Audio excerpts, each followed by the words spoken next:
사랑하는 여러분, 오늘 이 고요한 저녁, 여러분의 마음을 잠시 두드릴 귀한 말씀이 있습니다. 우리의 삶을 돌아보고 그 의미를 깊이 성찰하게 하는 시간, 사도 바울이 빌립보 교회에 보낸 편지, 빌립보서 3장 7절과 8절의 말씀으로 여러분을 초대합니다. 그러나 무엇이든지 내게 유익하던 것을 내가 그리스도를 위하여 다 해로 여길 뿐더러 또한 모든 것을 해로 여김은 내 주 그리스도 예수를 아는 지식이 가장 고상하기 때문이라. 내가 그를 위하여 모든 것을 잃어버리고 배설물로 여김은 그리스도를 얻고. 이 말씀을 본격적으로 나누기 전에 잠시 기도의 마음으로 함께해 주시겠습니까? 만약 오늘 이 이야기가 여러분의 마음에 작은 울림이라도 준다면 좋아요와 구독으로 저희의 사역을 응원해 주십시오. 여러분의 작은 손길 하나하나가 이 귀한 말씀이 더 많은 영혼에게 닿게 하는 축복의 통로가 됩니다. 이 시간을 통해 여러분 모두에게 하나님의 크신 평강이 함께하기를 기도합니다. 자, 이제 빌립보서 3장 전체의 맥락 속에서 이 놀라운 고백을 살펴보겠습니다. 이 장은 사도 바울이 자신의 인생을 회고하며 그의 삶에 일어났던 경이롭고 극적인 변화를 기록한 자서전과도 같습니다. 바울은 원래 습관적으로 자신의 과거를 되돌아보는 사람이 아니었습니다. 하지만 때로는 특별한 이유가 있을 때 그는 자신의 삶을 거울처럼 비추어 우리에게 보여주곤 했습니다. 이번에도 마찬가지였습니다. 당시 빌립보 교회를 비롯한 여러 초대 교회에는 심각한 위협이 다가오고 있었습니다. 어떤 이들이 나타나 할례를 받고 율법을 지키지 않으면 진정한 그리스도인이 될 수 없다고 가르치며 성도들을 혼란에 빠뜨렸습니다. 그들의 주장은 예수님을 믿는 것만으로는 부족하며 유대교의 전통을 따라야만 구원이 완성된다는 것이었습니다. 바로 이 잘못된 가르침을 바로잡기 위해 바울은 자신의 과거를 남김없이 드러내며 이 위대한 고백을 시작합니다. 이 고백은 단순히 한 사람의 인생관이 바뀐 것을 넘어 세상을 바라보는 그의 모든 관점이 송두리째 뒤바뀌었음을 증언합니다. 오늘 우리가 이 자리에 모인 이유는 성경의 메시지가 진리임을 믿기 때문일 것입니다. 만약 그렇다면 이 세상에서 한 인간에게 일어날 수 있는 가장 중요하고 중대한 사건은 바로 그리스도인이 되는 것입니다. 제가 이 복음을 전하려는 유일한 이유도 바로 여기에 있습니다. 이것이야말로 한 사람의 인생에서 일어날 수 있는 가장 의미 있는 일이기 때문입니다. 성경은 말합니다. 그리스도인이 된다는 것은 단순히 이 세상에서의 삶이 조금 더 행복해지고 평안해지는 것을 의미하지 않습니다. 성경이 말하는 근본적인 이유는 우리의 영원한 미래가 바로 이 문제에 달려있기 때문입니다. 세상에는 우리의 슬픔을 달래주고 고통을 줄여주며 문제를 해결해 주겠다고 약속하는 수많은 가르침과 철학이 있습니다. 하지만 복음의 1차적인 목표는 그것이 아닙니다. 복음은 우리에게 말합니다. 우리는 이 세상을 잠시 지나가는 여행객이며 이 세상이 전부가 아니라고 말입니다. 우리는 모두 또 다른 세상, 영원한 세상으로 나아가고 있으며 그곳에서의 삶은 끝이 없을 것입니다. 그리고 우리의 영원한 운명이 결정되는 곳이 바로 지금 우리가 살고 있는 이 세상, 이 삶이라는 것입니다.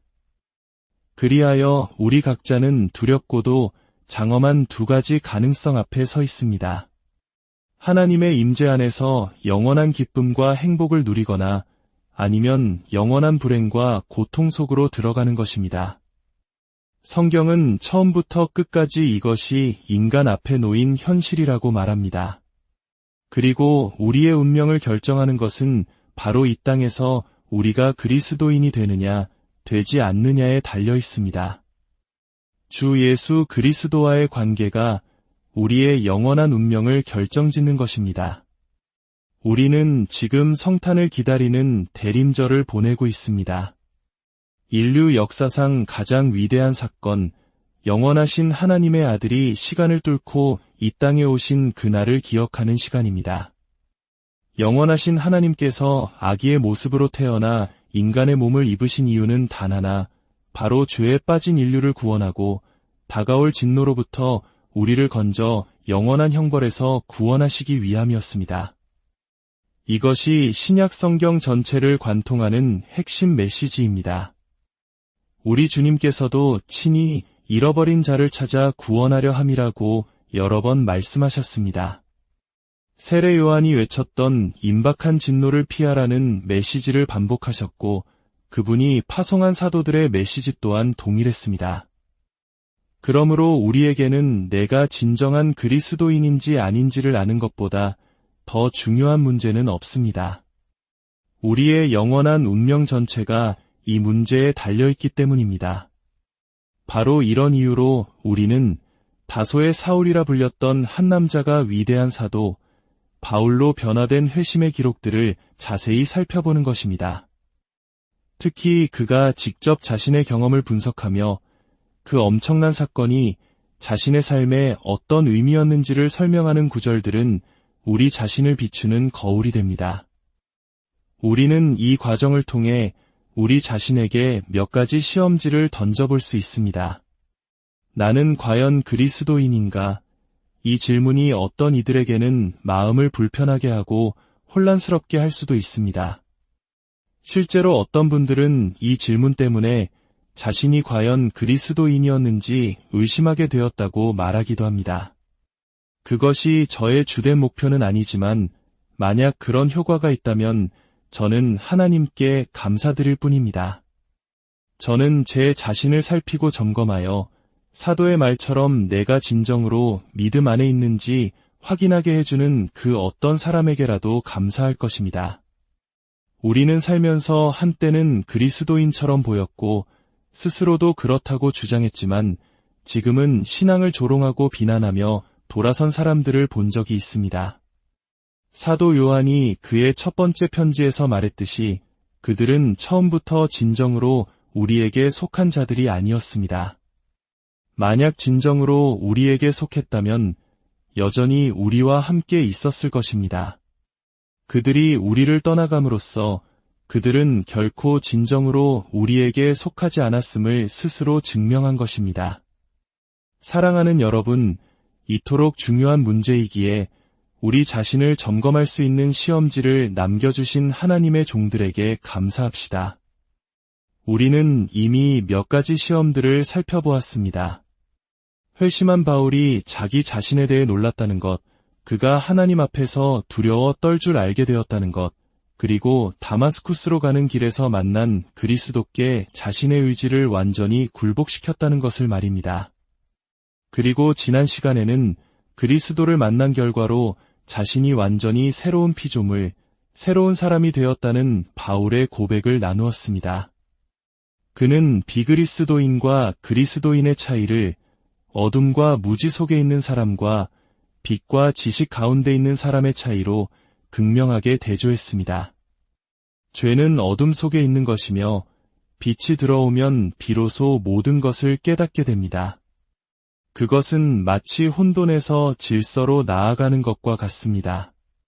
오늘 우리가 함께 읽은 본문에서 사도 바울은 우리에게 몇 가지 더 실제적이고 철저한 시험지를 제시합니다. 그리고 그가 여기서 가장 강조하는 것은 자신에게 일어난 변화의 위대함입니다. 우리는 이 사실을 아무리 반복해도 지나치지 않습니다. 인간의 삶에서 일어날 수 있는 가장 심오한 변화는 바로 회심, 즉 비그리스도인에서 그리스도인이 되는 변화입니다. 성경은 이 변화를 새로운 창조, 중생, 거듭남과 같은 엄청난 용어들로 묘사합니다. 이 변화는 한 정당에서 다른 정당으로 지지를 바꾸거나 예술이나 문학에 대한 견해를 바꾸는 것과는 차원이 다릅니다. 이 변화는 하나님의 영, 성령님께서 직접 우리 안에서 행하시는 일이기 때문입니다. 성령님은 우리 안에 새로운 생명의 원리를 심으시고 우리는 신성한 성품에 참여하는 자가 됩니다. 이전에는 없었던 새로운 가능성이 우리 안에 심어지는 것입니다. 그러므로 이 심오한 역사의 대상이 된 사람에게 일어나는 변화는 상상할 수 있는 가장 근본적인 변화여야만 합니다. 사도 바울은 여기서 극적인 언어를 사용합니다. 그것은 유익과 손해의 차이이며 한때는 보물처럼 여겼던 것과 이제는 오물처럼 여기게 된 것의 차이입니다. 그는 이 변화의 성격을 보여주기 위해 의도적으로 가장 극단적인 표현을 사용합니다. 우리는 이 사람의 정직함에 놀라지 않을 수 없습니다. 특히 그가 원래는 자신과 자신의 성취에 대해 대단한 자부심을 가졌던 다소 교만한 사람이었다는 점을 생각하면 더욱 그렇습니다. 그럼에도 그는 일어서서 이렇게 외칩니다. 나는 완전히 틀렸었습니다. 나는 철저히 착각 속에 살았습니다. 나는 말로 다 할 수 없는 어리석은 자였습니다. 내가 가치 있다고 여겼던 모든 것들이 이제는 아무것도 아니며 쓸모없을 뿐만 아니라 해로운 것임을 깨달았습니다. 그는 모든 것을 솔직하게 인정합니다. 이 얼마나 정직한 고백입니까? 그러나 우리에게 중요한 것은 그가 이 변화에 대해 구체적으로 무엇을 말하는지를 깨닫는 것입니다. 사도는 말합니다. 그리스도인이 된다는 것은 모든 것을 바꾸어 놓는다고. 단지 무지했던 곳에 빛과 지식이 생기고 혼돈이 있던 곳에 질서가 잡히는 것만이 아닙니다. 그는 이제 완전히 새로운 가치 체계를 갖게 되었다고 말합니다. 모든 것을 바라보는 그의 방식, 그의 기준, 그의 저울이 완전히 달라졌습니다. 그렇기 때문에 모든 것을 평가하고 분석하는 방식도 달라졌고 삶을 바라보는 관점 자체가 이전과는 절대적으로 달라진 것입니다. 그리스도인으로서의 그의 삶에 대한 관점은 이제 너무나도 달라져서 그 자신의 표현력으로도 설명하기 벅찰 정도입니다. 오늘 저녁 제가 여러분 앞에 제시하고 싶은 것이 바로 이것입니다. 한 사람이 만약 자신의 삶 전체에 대한 관점이 이전과 절대적으로 달라졌다고 정직하게 말할 수 없다면 그는 그리스도인이 아닙니다. 제가 말하는 것은 이전에 살던 삶에 무언가를 덧붙이는 것이 아닙니다. 이미 써놓은 인생이라는 책에 부록을 추가하는 것이 아닙니다. 제가 말하는 것은 인생이라는 책 자체가 달라졌다는 것입니다. 여기 조금 수정하고 저기 조금 바꾸는 정도가 아닙니다. 삶 전체가 너무나도 달라져서 바울이 사용한 유익과 손해, 가치와 오물이라는 범주만이 그 변화를 설명하기에 충분하다는 것입니다. 그렇다면 어떻게 한 사람의 인생관을 평가할 수 있을까요? 우리의 인생은 무엇으로 구성되어 있습니까? 인생은 과거, 현재, 그리고 미래로 이루어져 있습니다. 이것은 모든 사람의 삶입니다. 그러므로 비그리스도인과 그리스도인의 인생관을 비교하고 대조하는 가장 좋은 방법은 그들이 과거와 현재와 미래를 어떻게 생각하는지 살펴보는 것입니다. 그리고 이것이 바로 사도 바울이 이 장에서 하고 있는 일입니다. 먼저 사람이 그리스도인이 될 때 과거에 대한 관점이 어떻게 변하는지 살펴봅시다. 사도 바울의 경우 그 변화는 매우 분명합니다. 그는 과거를 이렇게 회상했습니다.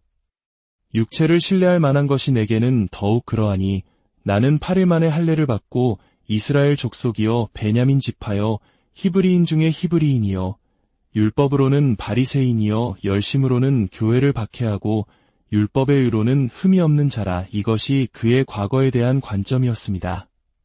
그는 자신의 혈통과 가문, 자신이 유대인이라는 사실과 특정 지파에 속했다는 것을 엄청나게 자랑스러워했습니다. 율법의 모든 세부 사항을 지켰다는 것에 대해 자부심을 느꼈습니다. 그는 이것이 인간이 가질 수 있는 가장 위대하고 멋진 것이라고 생각했습니다. 그는 이러한 것들 안에서 만족감과 기쁨을 느꼈습니다. 그것들이 그가 위대하고 가치 있는 것, 값을 매길 수 없는 것들이라고 여겼던 것들입니다. 그러나 그가 그리스도인이 된 후 그는 그 모든 것을 돌아보며 이렇게 말합니다. 무엇이든지 내게 유익하던 것을 내가 그리스도를 위하여 다 해로 여길 뿐더러 또한 모든 것을 해로 여김은 내 주 그리스도 예수를 아는 지식이 가장 고상하기 때문이라. 한때 그가 자랑하고 자부했던 모든 것이 이제는 가치 없는 것이 되었습니다. 그의 언어는 거의 폭력적일 정도로 강렬합니다. 그것은 쓰레기이며 장애물이라고 말합니다. 내가 그토록 영광스럽게 여겼던 것들을 이제는 경멸하며 그런 것들에 그토록 신경 썼던 내 자신이 부끄럽다고 말하는 것과 같습니다. 이것이 그리스도인이 되었을 때 이 남자의 과거에 대한 관점에 일어난 일입니다. 그의 과거에 대한 관점은 완전히 철저하게 혁명적으로 바뀌었습니다. 그렇다면 우리 자신에게 이 시험을 적용해 봅시다. 우리는 무엇을 소중히 여기고 가치 있게 생각합니까? 당신과 나는 무엇을 위해 살고 있습니까? 사람이 그리스도인이 되면 다소의 사울처럼 자신의 삶을 되돌아보며 한때 그렇게 멋지다고 생각했던 것들이 이제는 쓸모없고 절대적으로 가치가 없다는 것을 보게 됩니다. 교회의 역사를 통틀어 모든 성도들의 삶에서 우리는 동일한 고백을 발견합니다. 그들의 가치 척도는 달라졌습니다. 사물을 평가하는 방식 전체가 바뀌었습니다. 오늘날 사람들은 무엇을 영광스럽게 여깁니까? 출생, 가문, 언어, 인종, 국적과 같은 것들에서 여전히 기쁨을 찾는 사람들이 있습니다. 물질적인 소유가 이 세상에서 인간에게 일어날 수 있는 가장 위대하고 멋진 일이라고 생각하는 사람들도 있습니다. 쾌락과 오락을 위해 사는 사람들도 있습니다. 오늘날 세상이 가치 있게 여기는 것들을 보십시오. 신문이나 소위 사교계 칼럼을 보십시오. 소위 위대한 사람들이 저녁 시간을 어떻게 보내는지 보십시오. 그들은 그것이 놀라운 일이라고 생각합니다. 그들은 그런 집단에 들어가기 위해 큰 돈을 지불할 것입니다. 음식과 음료, 과시와 쇼에 돈을 씁니다. 그러나 우리가 이 자리에 있는 것이 확실한 것처럼 한 사람이 그리스도인이 되는 순간 그는 그러한 것들에 대한 자신의 견해를 완전히 그리고 철저하게 바꿉니다. 왜냐하면 그는 새로운 가치 기준을 갖게 되었기 때문입니다. 그가 이전에는 자랑했던 것을 이제 왜 쓰레기라고 묘사할까요? 대답은 간단합니다. 그는 사물을 보는 새로운 방식, 새로운 잣대, 새로운 척도를 갖게 되었기 때문입니다. 이제 그리스도인이 어떤 것에 대해 묻는 첫 번째 질문은 이것입니다. 이것이 내 영혼에 어떤 가치가 있는가? 이전에는 그는 자신이 영혼을 가졌다는 사실조차 깨닫지 못했습니다. 이론적으로는 믿었을지 몰라도 그것을 기준으로 살지는 않았습니다. 그러나 그리스도인이 되는 순간 그는 자신에 대해 가장 중요한 것은 하나님께서 주신 이 세상과 생명 그 자체보다 더 큰 것이 내 안에 있다는 사실을 깨닫습니다.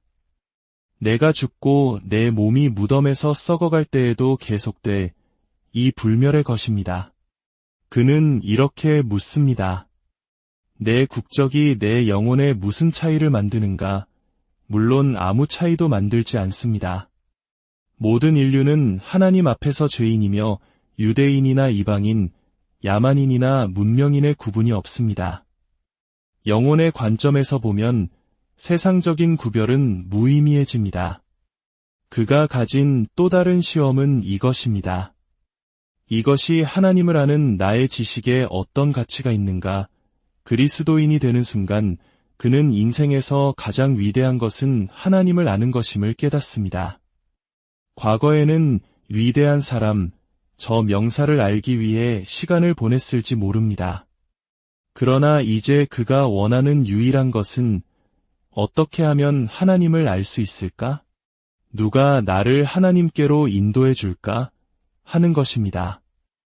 이제 그는 모든 것을 죄와 그것이 영혼에 미치는 영향의 관점에서 판단하기 시작합니다.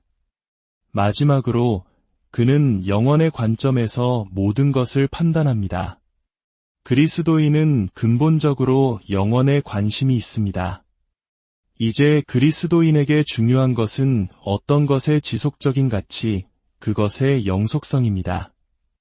그는 무덤 너머로 국적을 가져갈 수 없습니다. 선행이나 쾌락도 가져갈 수 없습니다. 이 모든 것들에는 이미 쇠퇴와 죽음의 우리 주님께서 부자 어리석은 자의 비유에서 이것을 분명히 말씀하셨습니다. 어리석은 자여, 오늘 밤에 내 영혼을 도로 찾으리니 그러면 내 준비한 것이 누구의 것이 되겠느냐? 이제 현재에 대한 관점의 변화에 대해 잠시 이야기해 봅시다.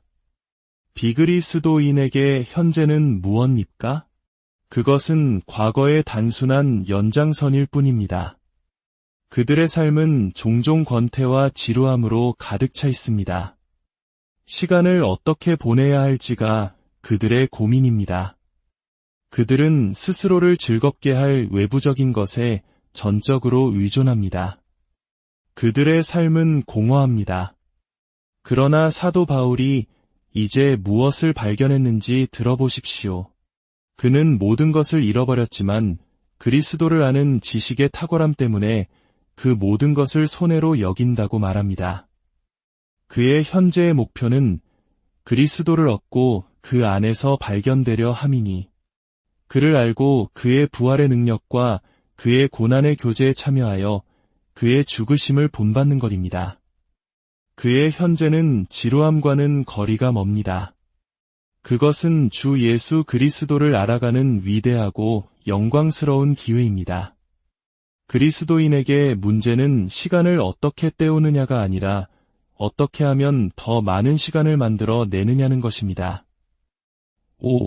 시간이 더 있었으면, 하루가 24시간 이상이었으면, 나는 그분을 더 알고 싶고 그분과 더 많은 시간을 보내고 싶다. 이것이 그리스도인의 고백입니다. 그는 말씀을 읽고 기도하며 다른 그리스도인들과 교제함으로써 그분을 찾아 나섭니다. 만약 당신이 갑자기 병상에 누워 책을 읽을 힘도 없고 다른 사람의 말을 들을 힘도 없다고 상상해 보십시오. 춤추고 도박하고 술 마시는 것은 생각할 수도 없습니다. 당신은 연약함 속에 홀로 남겨졌습니다. 그때 당신은 자신과 함께 무엇을 하겠습니까? 한 현대 철학자는 종교를 사람이 자신의 고독 속에서 하는 일이라고 정의했습니다. 당신이 혼자 있을 때, 외부적인 것에 의존할 수 없을 때, 그때 그분이 당신과 함께 계십니까? 당신은 그분 안에서 쉬고, 그분께 말하고, 그분을 즐거워합니까? 이것이 시험입니다.